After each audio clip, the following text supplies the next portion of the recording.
Buenos días amigos, bienvenidos a La Mula. Soy Claudia Blanco y esta mañana estamos nuevamente en una mesa para analizar esta vez tres sectores importantes, para hablar un poco de lo que ha sido este primer año de la gestión de PPK, en educación, en salud, en políticas sociales. Han sido tres sectores que formaron parte del discurso de asunción de mando, así que tenemos a tres especialistas. Tenemos a Teresa Tovar, expresidenta de Foro Educativo, Mónica Rubio, economista y exministra de Desarrollo e Inclusión Social, y Alexandro Saco, de Foro Salud.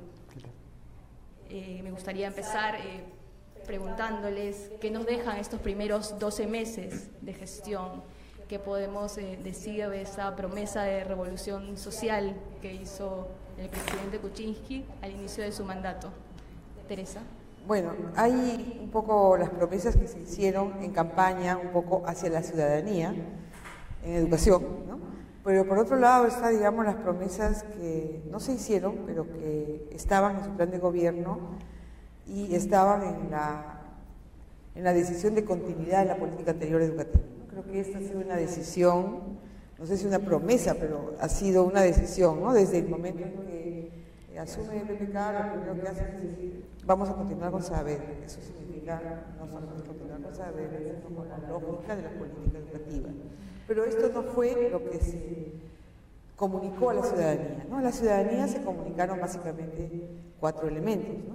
Un primer elemento, obviamente, fue el que se pactó con el SUTEP, que ahora ha sido a todo el movimiento magisterial al cual asistimos, que en mayo de 2016 PPK suscribe un compromiso con el Sindicato, ¿no?, de Trabajadores de la Educación Peruana, en el cual acuerda este piso salarial de 2.000 soles en el primer año y aumentos graduales aún no determinados, pero también acuerda otros puntos como son jubilación, pensiones, homologación de contratados, deuda social, que para el magisterio es sumamente importante, ¿no? Entonces el movimiento magisterial que ahora tenemos está expresando estas reivindicaciones, yo diría parcialmente cumplidas, porque obviamente sí hay que se ha elevado el mínimo de 1.200 y pico a 1.780, no se ha cumplido los 2.000, no se ha cumplido 2.000 en el primer año, ¿no? Entonces hay un cumplimiento parcial, pero todos los otros puntos todavía están pendientes, y lo que tengo entendido es que hay una negociación por hacer, pendiente, porque se ha instalado ayer justamente nuevamente la mesa de diálogo, para ver estos puntos, ¿no? En el caso del salario, por ejemplo, como todo el movimiento reivindicativo, se tiene que llegar a una negociación, ¿no? Entonces, si el magisterio está planteando 4.000, no lo está planteando a rajatabla, ¿no? La propia funcionaria del Ministerio de Educación admitió que el magisterio estaría dispuesto a 2.400 el próximo año. Entonces, yo creo que, como toda negociación colectiva, a veces que nos hemos olvidado de que esos mecanismos existían y deberían existir, ¿no?, para poder destrabar ya no una inversión, sino más bien destrabar un conflicto que lo que está haciendo es un gran daño a la educación, ¿no? Entonces, digamos, esa es una primera promesa, ¿no?, que como estaba en el ánimo de la población, estaba asociada a otra, que era, esta sí se ha cumplido mucho menos, que es mejorar la educación pública.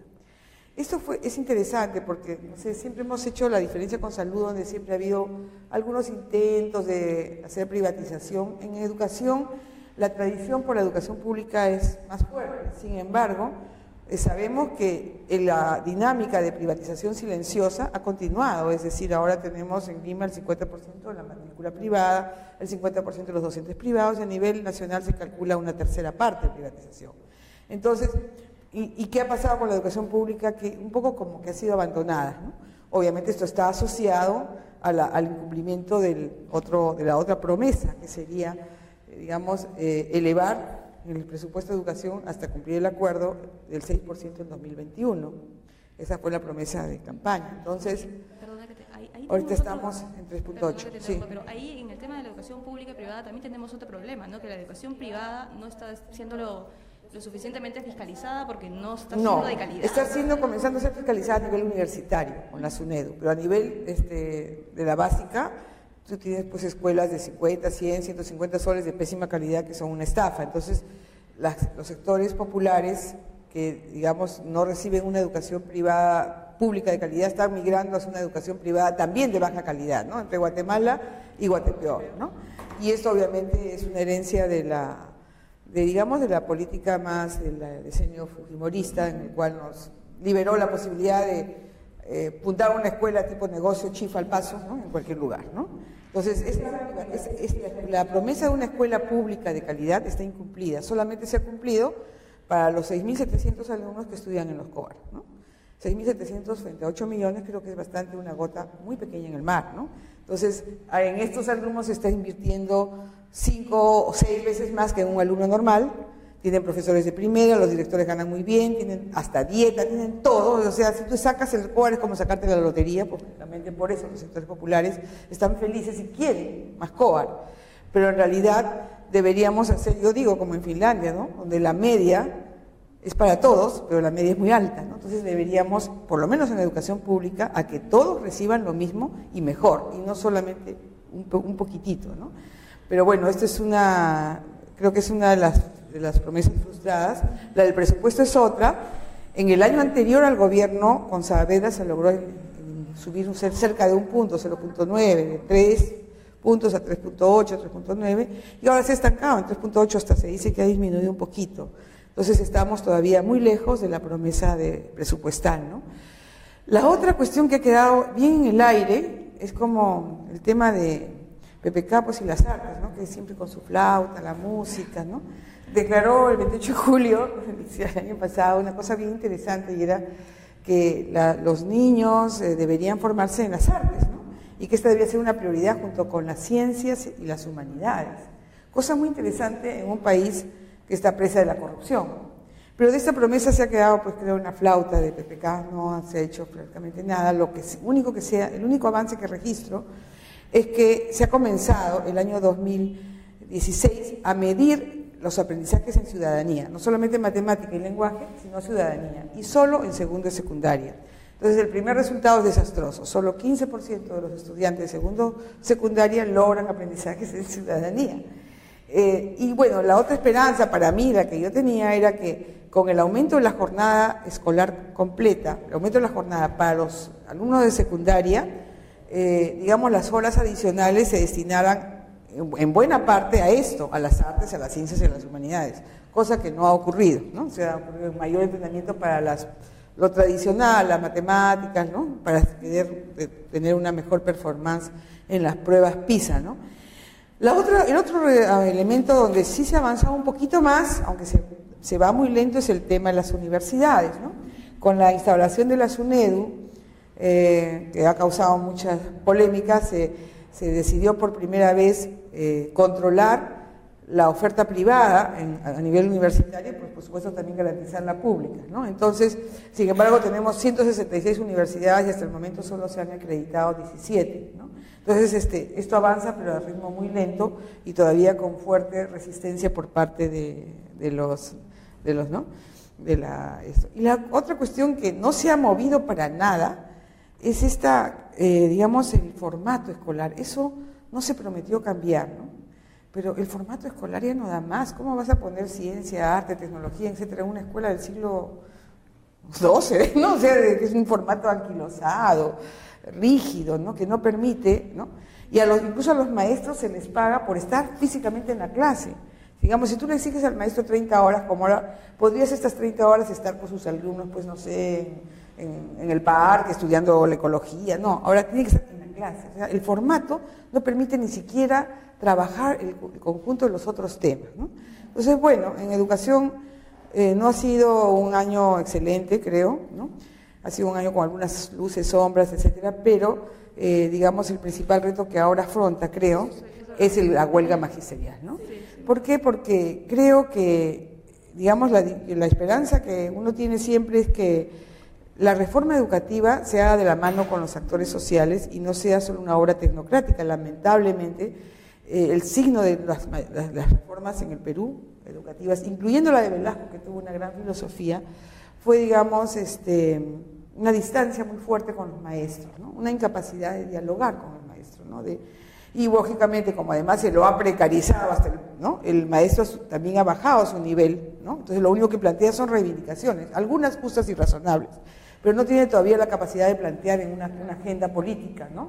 Pero lo que habría que hacer es colocar al maestro en esa discusión, decirle, bueno, todos somos responsables de la educación, te damos la voz, te damos el reconocimiento, negociemos un sueldo razonable, etcétera, y colocarlo en la discusión y no decir, bueno, estos son terroristas, no hay que discutir con ellos, discutamos entre tecnócratas.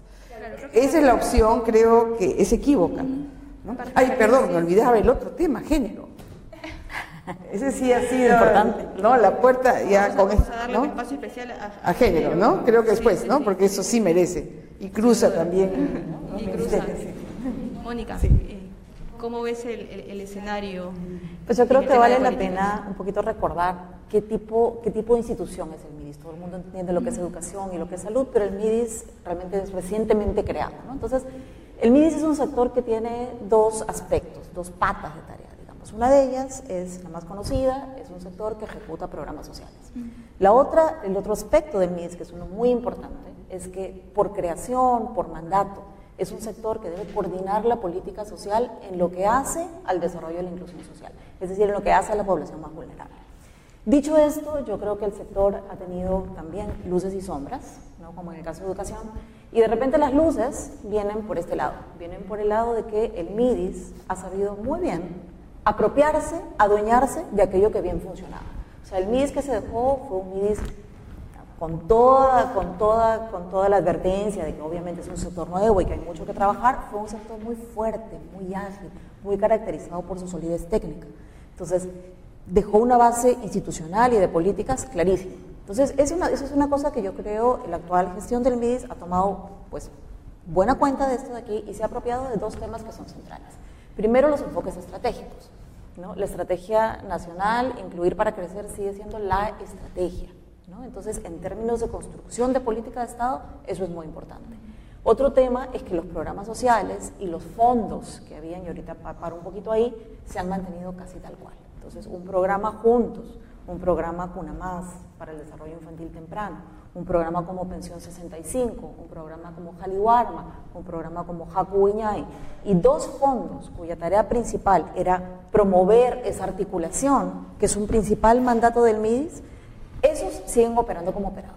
Incluso, no pese a algún lenguaje de disenso por la cabeza del sector en algún momento, el gasto se ha mantenido en estos programas. Entonces, programas sólidos, fuertes, apropiados, estrategia que se ha apropiado también. Esa es la parte de las luces. En la parte de las sombras, yo creo que lamentablemente esta gestión no supo imprimirle un sello propio, no supo dotar de contenido a esta frase de revolución social. Nadie entiende de qué trata la revolución social de PPK. En algún momento alguien lo equipara con más agua para todos, pero cuando hablamos de agua hay apenas un programa de una escala bastante menor, apenas entiendo yo 185 comunidades, agua más en el MIDIS y no en el sector que tiene el mandato misional del agua, no se entiende bien, ¿no? Entonces yo creo que hay aquí temas de fondo, ¿no? De una estrategia que no se ha construido, ¿no? Tal vez lo más interesante para mencionarlo acá, pero seguro vamos a adelantar más los específicos en el diálogo, una estrategia de pobreza urbana, ¿no? Que se llama Prospera, pero que sin embargo no hay ningún documento técnico, parece una lista más o menos combinada de intervenciones ya existentes y otras por crearse, ¿sabe? No se entiende bien, no se comunica bien, ¿no?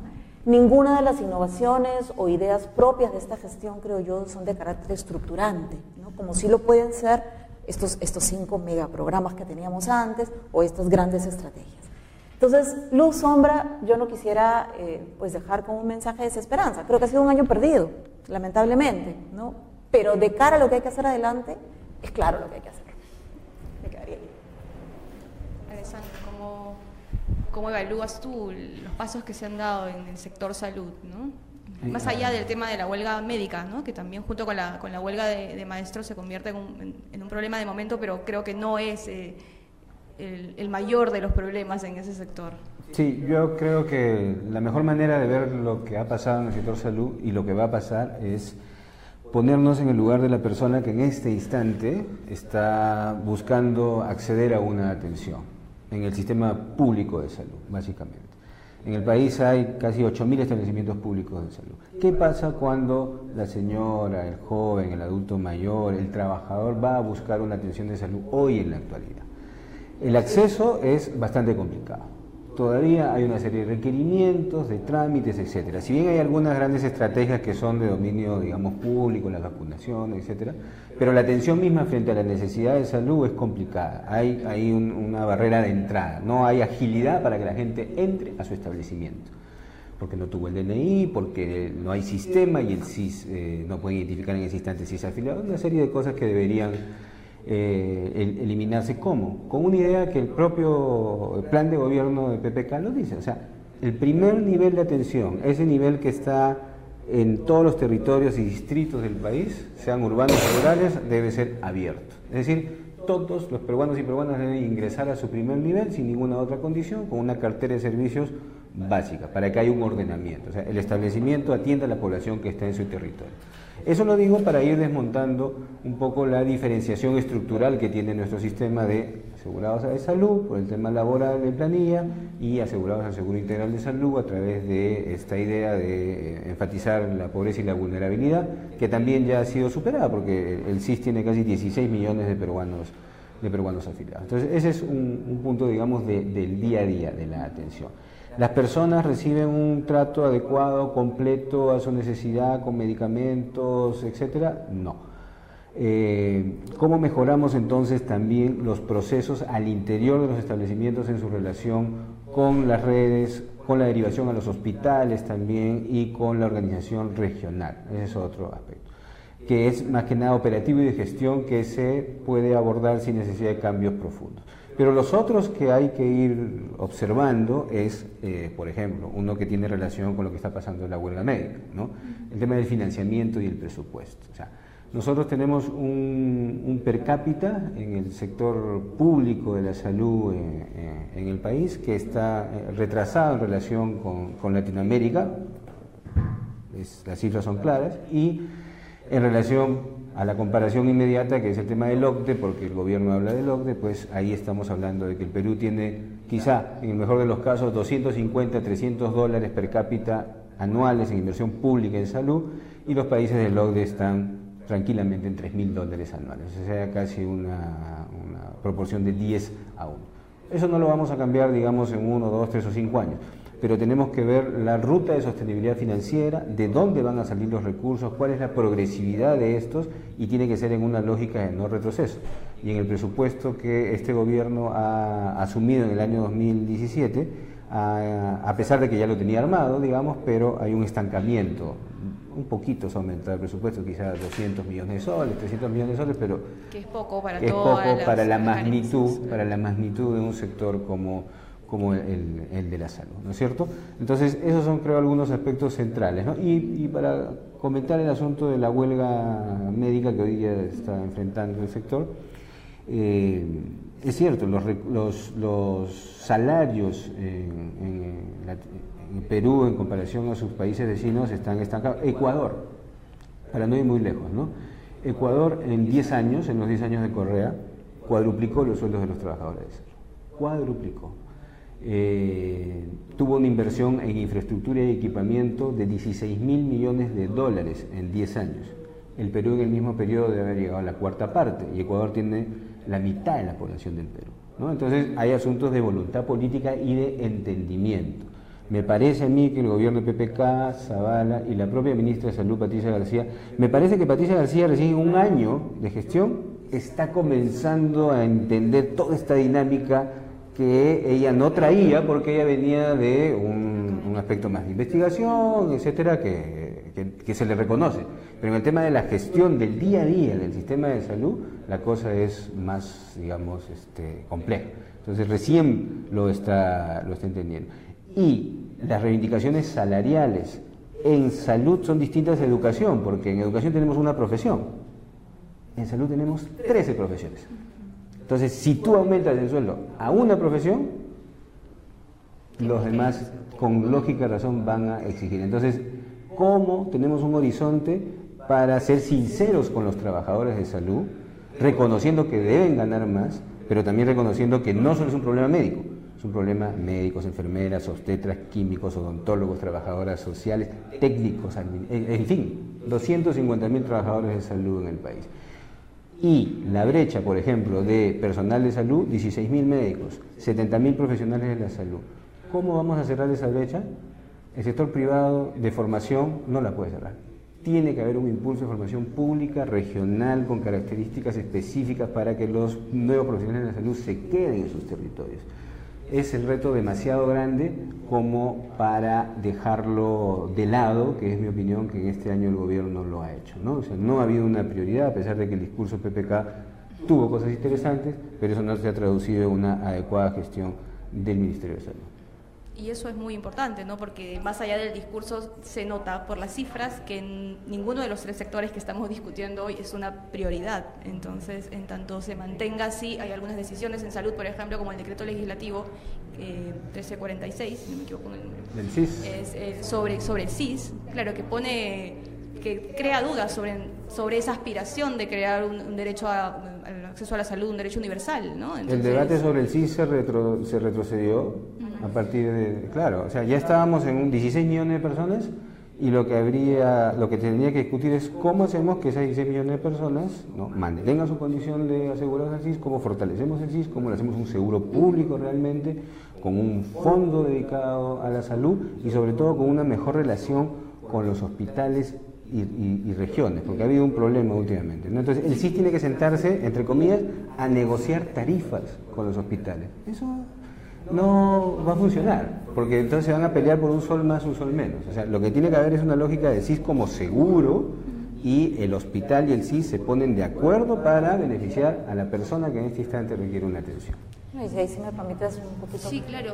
En el tema de inclusión, el CIS es absolutamente central. O sea, uno de los riesgos más peligrosos, duros, ¿no?, de una persona en situación de pobreza y vulnerabilidad es justamente tener una situación de salud. Entonces, el CIS en ese sentido, al aumentar su cobertura de manera tan importante, lo que había hecho era proteger, ¿no?, a mayor parte de la población y sobre todo a la población vulnerable. Este gobierno virtualmente empezó quitando, mermando, ¿no?, esta posibilidad del CIS de proveer esta base de aseguramiento de protección a todos los peruanos, ¿no? En mi opinión, si yo tuviera que decir cuál es el error más grande desde el punto de vista de la inclusión social, tiene que ver con el CIS, con el rol del CIS y perder, ¿no?, esa esencia del CIS como fuente de aseguramiento universal.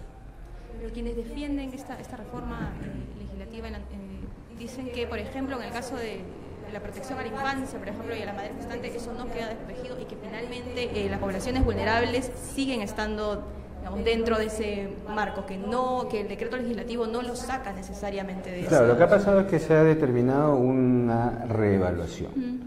Entonces tú tienes que reevaluar de los 16 millones de personas más o menos a 6 millones de personas, ¿no? Y eso le han dado un plazo de 1 a 2 años. ¿Qué está pasando en la práctica con la gente? La gente está yendo a atenderse y le están diciendo, te tengo que reevaluar. Pero yo no te voy a reevaluar en el establecimiento de salud, porque el decreto legislativo dice que lo hace la unidad local de evaluación. La unidad local de evaluación está en el municipio. Entonces tienes que ir al municipio, hacer un trámite en una oficina con una persona que no sabemos qué criterios puede tener realmente, y otra vez hacer el esfuerzo para que te categoricen como pobre o vulnerable. Si ahí no lo logras, la persona tiene que ir a tu casa a evaluarte. ¿Y qué evalúa en tu casa?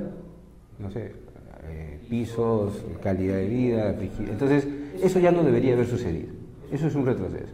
Lo que debería haber sucedido es, bueno, si hay una porción de población dentro de esos 16 millones de peruanos que tiene un ingreso, digamos, mayor de 1.500 o 2.000 soles, lo que tenemos que pensar como país es cruzar eso con recaudación, cruzar eso con Ministerio de Trabajo, cruzar eso con la SUNAT y ver la manera de recaudar recursos a través de toda una interconexión a un fondo CIS. Pero recaudar recursos para aporte no quiere decir que le vamos a cobrar en el hospital. Tenemos que fortalecer un fondo y el fondo ya financia y estructura su relación con los hospitales. Entonces, eso se puede discutir, de acuerdo, pero el tema se está enredando porque los prestadores tienen la tendencia a contener. Entonces, cualquier cosita que permita que les digan no te atiendo, van a optar justamente por no atender. Finalmente, todas estas reformas no tienen una idea clara, ¿no? Un fondo específico, un fondo claro de lo que están buscando y de lo que deberían aspirar, ¿no? Es lo que... Una idea clara y al final de cuentas, ¿sabes qué cosa que para los que trabajamos en lo social, estoy seguro que vamos a estar de acuerdo? Esta concepción de que el tema social se basa en un enfoque de derecho. Eso no se transmite nunca. O sea, eso no transmite, no solamente los sectores vienen a veces ausentes del discurso presidencial, sino que ese contrato social que existía antes, ¿no? Del Estado como garante de derecho de inclusión, de pobreza, educación y salud, está ausente del discurso político. Y eso es una cosa que realmente, viniendo de una gestión en donde había un presidente, por ejemplo, que lo veía parte de su legado, de su compromiso, a esta de aquí yo creo que es un tema complicado, sobre todo porque no se empodera a la población, ¿no? Sobre aquello que es crucial para él, es su derecho a la educación, su derecho a la salud. Claro, su derecho a la protección. Eso del derecho yo coincido plenamente, ¿no? Creo que, sobre todo en el caso de salud, ¿no? Esto se ha desdibujado mucho más, ¿no? O sea, en la población, en la cultura de la población, la salud ya no es un derecho, ¿no? Es algo con lo cual de repente yo tengo que pagar o de lo cual me tengo que privar, ¿no? Entonces yo creo que esa situación en la conciencia de la población hace que la dimensión de salud se autopostergue. Pues hay la gente pobres, no valentistas, están sin dientes, tienen 80 males, etcétera, y renuncian a su propio derecho a salud, y como hay también intereses a que este derecho se reduzca, se conculque, se segmente, ¿no? Entonces todo rima una cosa con otra. En educación eso es más difícil, porque tenemos una tradición en el Perú por la cual la gente se saca el ancho, pero quiere educación, ¿no? Quiere educación, y entonces la noción de educación pública todavía, si bien se ha resquebrajado un poco y la gente está usando por la privada, el derecho a la educación está como noción. Y esa es una base cultural que nos permite a nosotros plantear hacia adelante políticas públicas en educación más fuertes, ¿no? Lo que hemos visto es que hay una precarización de la política pública. ¿Cuál es la bandera? La agenda es fortalecer esa política pública en educación. Está clarísimo. Esa es la principal promesa incumplida de PPK, ¿no? Que tiene, al igual que en el caso de las políticas de MIDIS, las políticas sociales, tiene que fortalecer, como tú mismo has dicho, no es prioridad. Entonces, se ha dejado languidecer, que languidezca, pues que sobrevivan como puedan, ¿no? Por ejemplo, el tema de la reforma, ¿en qué va la reforma de educación? Porque no es que haya falta ni de documentos ni de instituciones, porque tenemos básicamente todas las herramientas, claro, de alguna manera dadas. ¿Qué es lo que está faltando? Lo que está faltando es la decisión de fortalecer la educación pública, porque fortalecer la educación pública implica, en primer lugar, obviamente, presupuesto, porque así como se ha comparado en el caso de Ecuador, Bolivia ha logrado elevar el presupuesto de educación a 8%, o sea que eso de que no se puede, sí se puede, ¿no? ¿Con qué? Con una reforma tributaria, porque tiene que haber reforma tributaria donde tienes que distribuir un poquito mejor los impuestos y por lo menos hacer que las grandes empresas paguen sus multas para empezar, ¿no? Y paguen sus deudas, ¿no? Y grabar a todos, ¿no? Y exigir la formalización a todos. O sea, esa reforma tributaria no se discute para tener más recursos. Otros recursos pueden venir, obviamente, de la recuperación de la corrupción, que sabemos que es otro problema gravísimo en el país, ¿no? Que está... Entonces, si tú tuvieras los fondos, podrías hacer como Bolivia, que llega a 8%, o como Ecuador, que está casi en el 6% de educación. Nosotros estamos en 3.8 y estamos lejos, ¿no? Entonces, esa es la primera cuestión. La segunda es que si tú apuestas por la educación pública, tienes que apostar por el maestro. O sea, no es posible, como dijo el propio Saavedra, no es posible ser competitivos en América Latina y en el mundo con los maestros que son los peor pagados de toda la región. Eso lo ha dicho el propio Saavedra, ¿no? Con el cual uno puede tener miles de discrepancias. Entonces, si hay ese punto de partida, entonces tienes que decir, bueno, entonces, ¿cómo llego a un maestro y cuál es el perfil y cuál es el, ¿no? Entonces, algo se ha avanzado porque se ha dicho, debe ganar un maestro mínimo 2.000, pero ¿qué es este piso de 2.000, que todavía está por discutir, se ha logrado achatando el máximo? Es decir, la carrera antes era entre 1.200 y llegaban hasta 5.000, ahora 6.000, ¿no? Un maestro de el octavo nivel que no existe. Ahora, máximo, como todos están en el primero y segundo y tercer nivel, ganan 2.000 hasta 3.000, 3.200 soles. Entonces, se ha achatado. Con este magisterio así poco motivado, no puedes hacer la reforma educativa. Y el tercer elemento es el que yo señalaba, es decir, tú tienes que apostar por formas más imaginativas de la escuela pública. No puede ser que el aprendizaje por proyectos, el aprendizaje ambiental, el aprendizaje contextualizado, solamente puedas tenerlo en el colegio de León Traptenberg pagando 3.000 soles. Eso se puede hacer en la escuela pública, con un poco de imaginación y otro poco de fantasía. ¿Es realmente solo un problema de recursos, Mónica? Yo leí un texto tuyo que justo estabas preparando para el Lomula, donde mencionabas que también de alguna manera existe un liderazgo inadecuado, tal vez, ¿no? Porque tú mencionabas al inicio que uno de los principales logros de esta gestión es haber continuado lo que había hecho el anterior, ¿no? Haber continuado con el tema de programas sociales, y en un panorama como el nuestro, en el que las brechas todavía son enormes, el simplemente continuar con lo que ya se hizo y no tener una iniciativa, que era también lo que tú mencionabas, es preocupante. O sea, no es suficiente continuar con lo que ya se hizo. ¿Son los liderazgos en estos 3 ministerios, particularmente en el MIDIS, los liderazgos adecuados? Yo realmente, obviamente la intención aquí no es personalizar, ¿no? Pero hacer un comentario desde el punto de vista del posicionamiento de los sectores y del posicionamiento de temas que tienen una importancia país. Entonces, más allá de los individuos, yo hacía un comentario en ese sentido, ¿no? A nadie se le ocurriría poner un médico, pues, de ministro de Economía nuestro, pero no hay manera. Entonces, yo a veces me pregunto, ¿por qué es que lo social no nos merece el mismo respeto? ¿No? Si las metodologías, las formas de trabajo, incluso la manera en que uno comunica mensajes es crucialmente importante, porque, por ejemplo, uno quiere comunicar a la población derecho, ¿no? Entonces, es críticamente importante. Entonces, yo creo que en ese sentido ha faltado un poco, pues, sí, un liderazgo, pero también del desarrollo de mensajes, porque son equipos en el fondo, ¿no?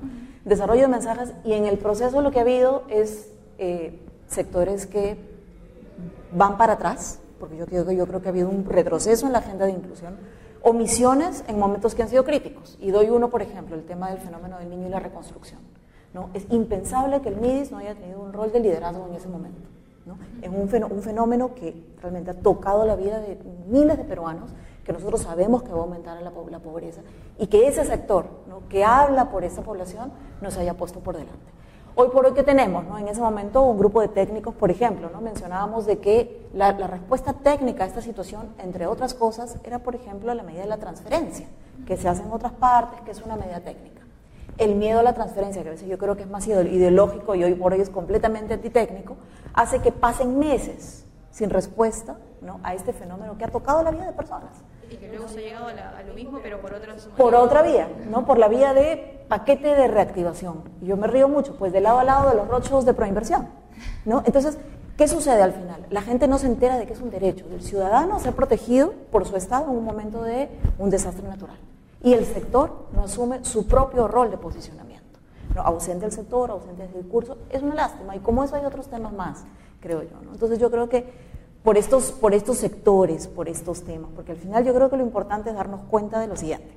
El gobierno actual tiene un discurso importante de destrave y crecimiento económico y todo lo que tú quieras, ¿no? Pero al final todos nosotros reconocemos de que el crecimiento económico y el destrave son apenas instrumentos de un final que es mucho más alto, que es el tema de desarrollo humano.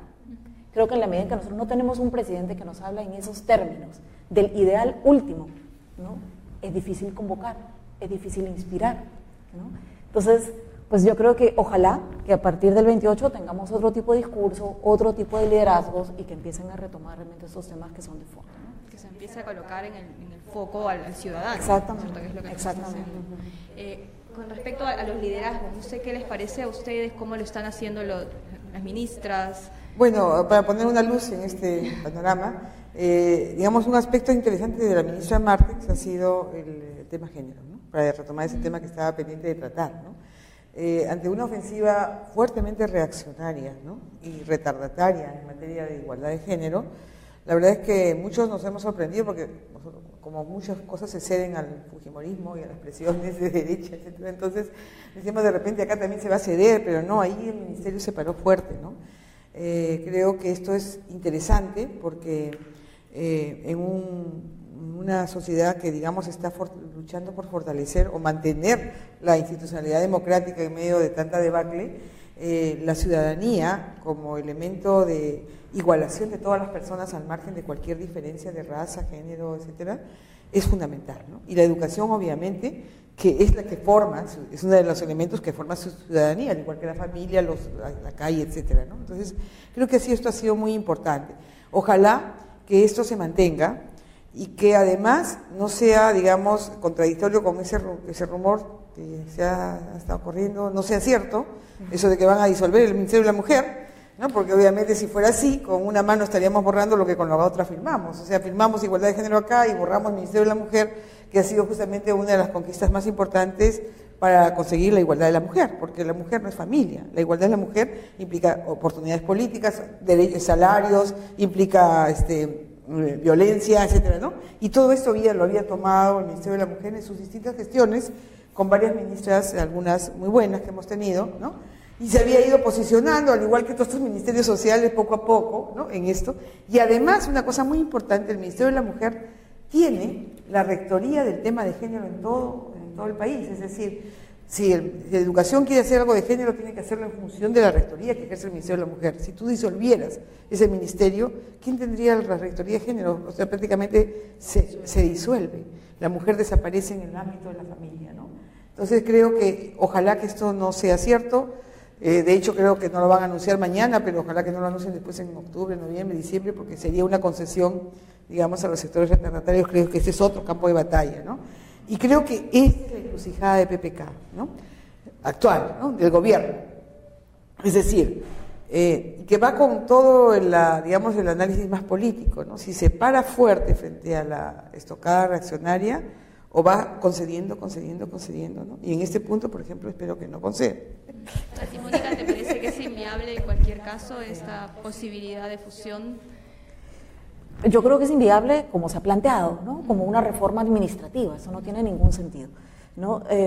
Yo creo que como toda propuesta amerita estudiarse seriamente, pero creo que es una propuesta que tendría que demostrar, ¿no?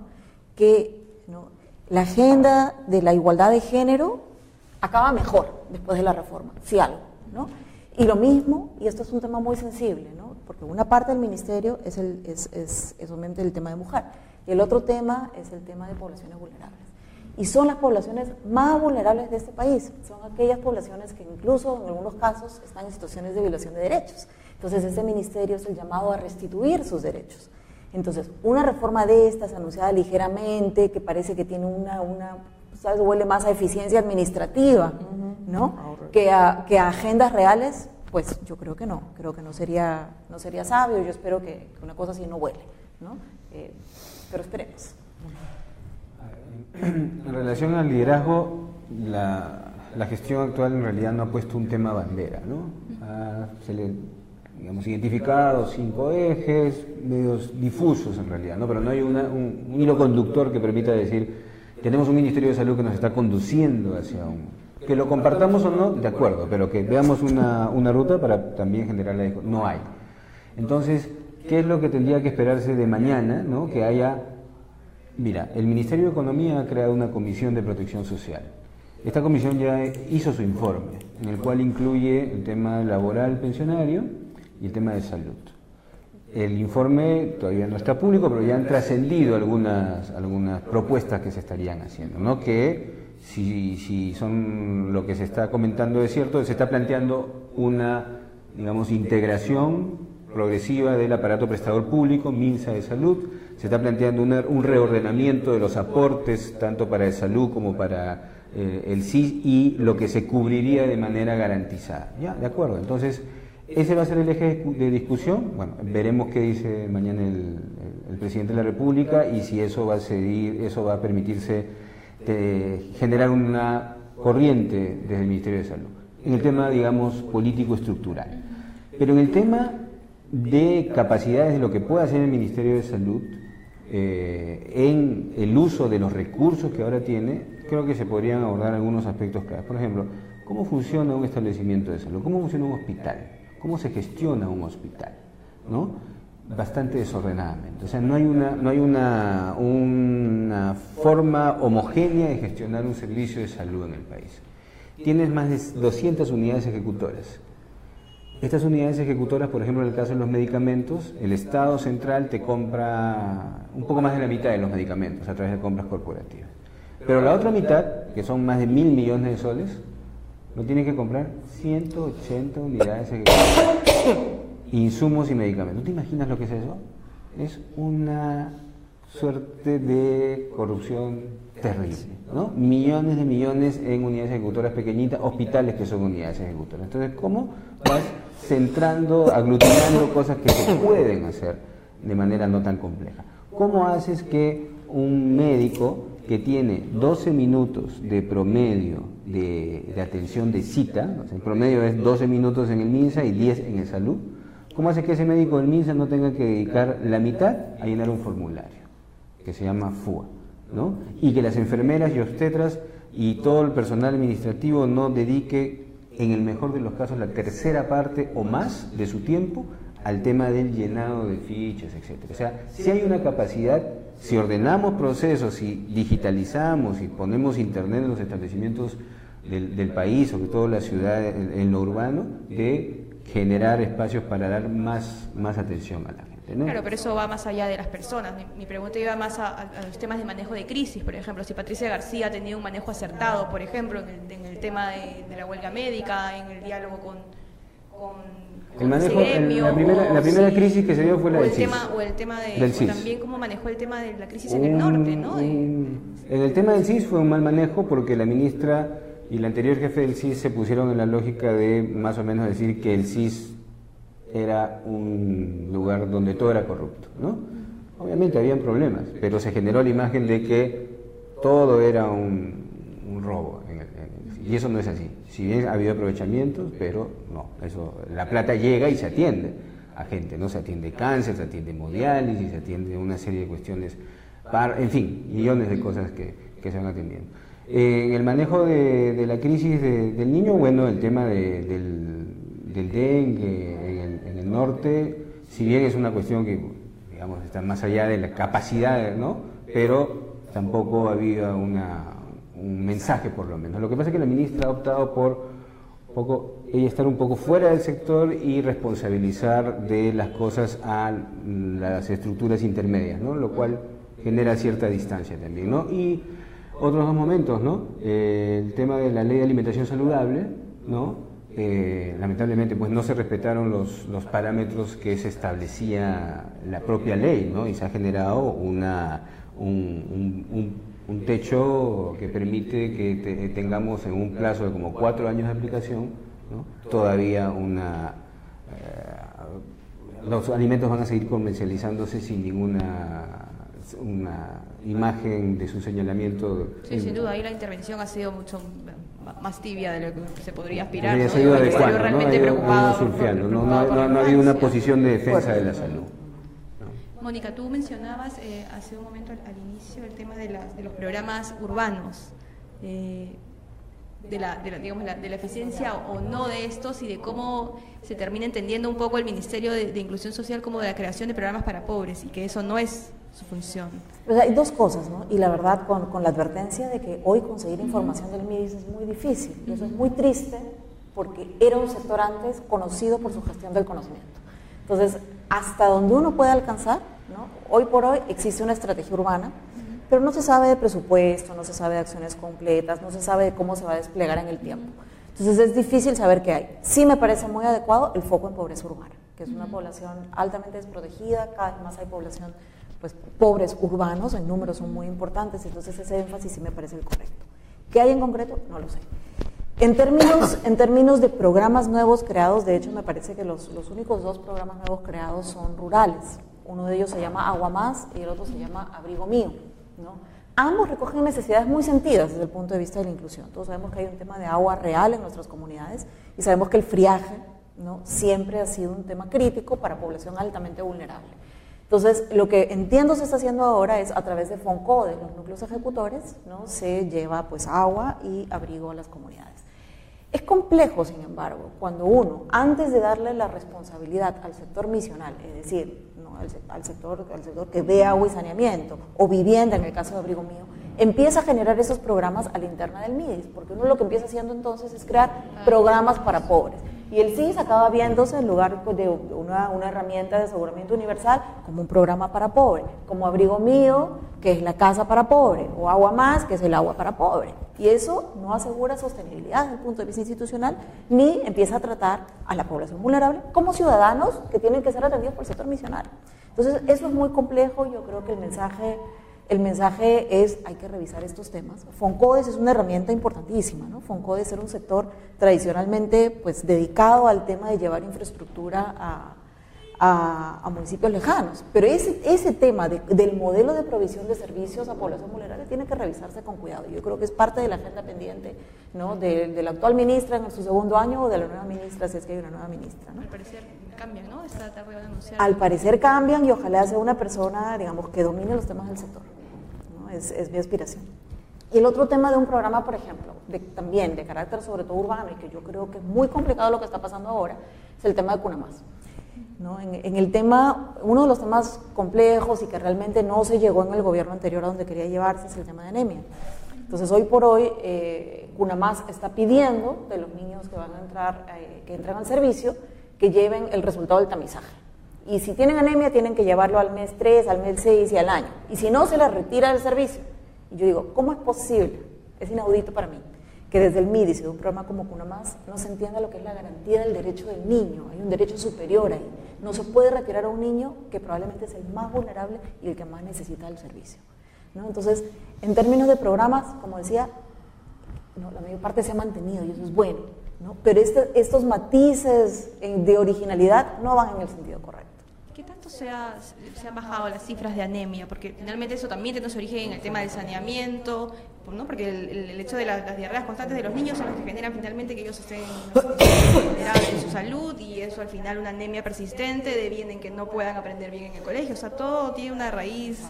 Seguro que Alejandro va a saber la cifra mejor que yo, pero en el 2015 se bajaron 5 puntos, ¿no? Y ha bajado, su tendencia es decreciente. Y yo creo que es positivo que el gobierno se ha puesto metas más ambiciosas, ¿no? Estamos en 43. Sí, todavía sí, más o menos 43% de anemia. Hay una tendencia a la baja en los indicadores gruesos, digamos, ¿no? Mortalidad materna, mortalidad infantil, sí, ¿no? Pero hay zonas aún en las que... Exacto, el riesgo crónico llega hasta 40-50%, pero temas como el de la TBC, por ejemplo, ¿no? Que es un asunto que, claro, no depende solo del ministerio, pero es un asunto bastante de la sociedad, ¿no es cierto? La TBC todavía tienes una gran cantidad de probanos, no baja, y las cifras son oscuras, no se tiene claridad de ello.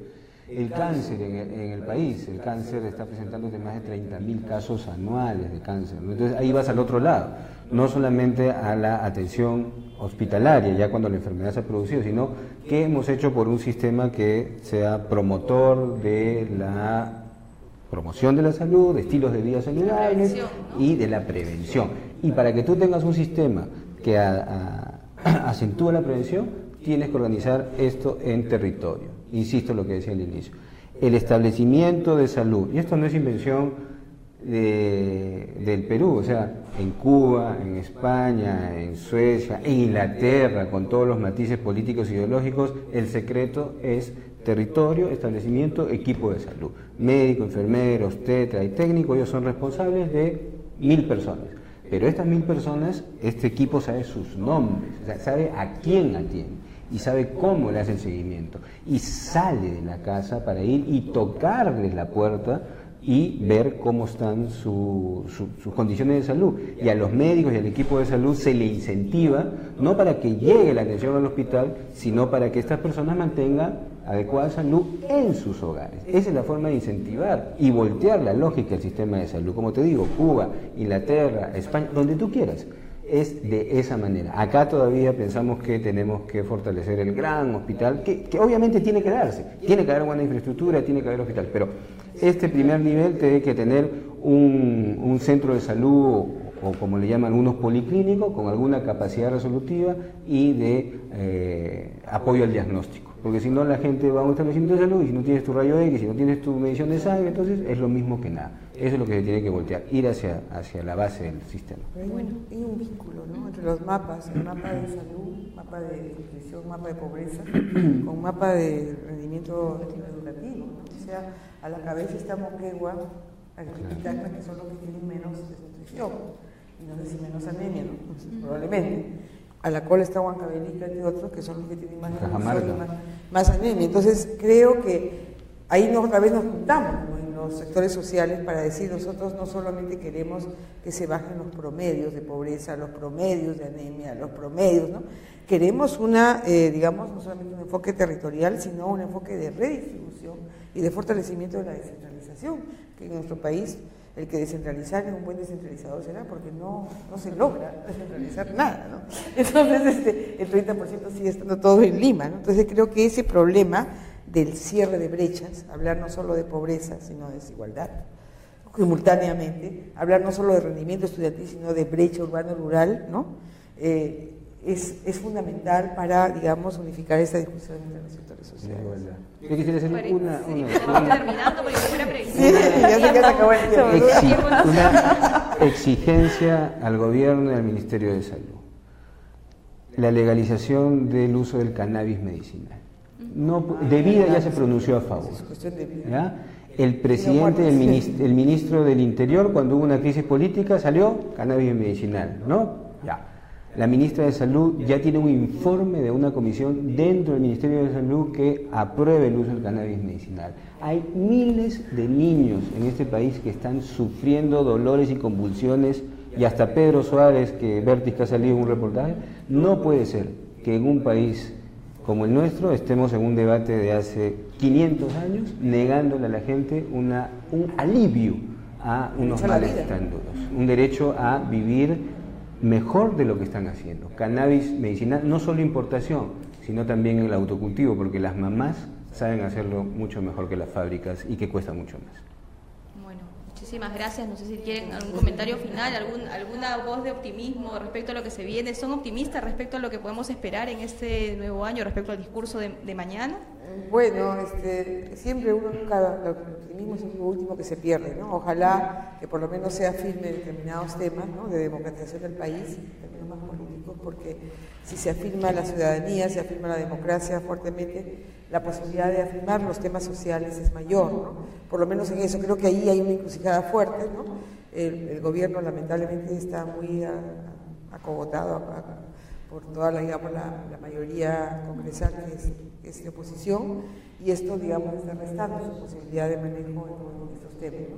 Pero igual, si pone agenda, el presidente del gobierno tiene las de ganar, lo que pasa es que mucho miedo tiene. Por eso, yo pienso que si se para bien en esos temas, nosotros los sectores sociales podemos decir, bueno, planteemos igualdad de género, planteemos pobreza, planteemos desigualdad, busquemos más recursos, porque si no, planteemos ciudadanía. El primer ministro no se lo cree, el primer ministro es un funcionario democrático, el señor Zavala, de verdad, ahí deberían poner un político, no sé, Bruche, cualquier cosa. Eso es el tema grande.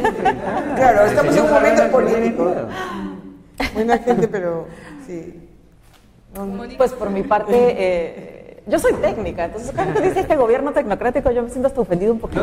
No, yo creo que, ¿sabes? Hay técnicos y buenos técnicos y que la ven clara. Entonces, yo mi llamado sería, sí, optimista, pero yo creo que necesita, el tema social necesita ahorita un liderazgo político, necesita verse en el discurso presidencial, porque ahora está ausente. Entonces, en ese sentido, pues esperemos, ¿no? Esperemos mañana y el año que viene. Muchísimas gracias por su participación y hasta una próxima ocasión. Ok. Gracias. Oye, disculpa, no. No, yo soy técnica.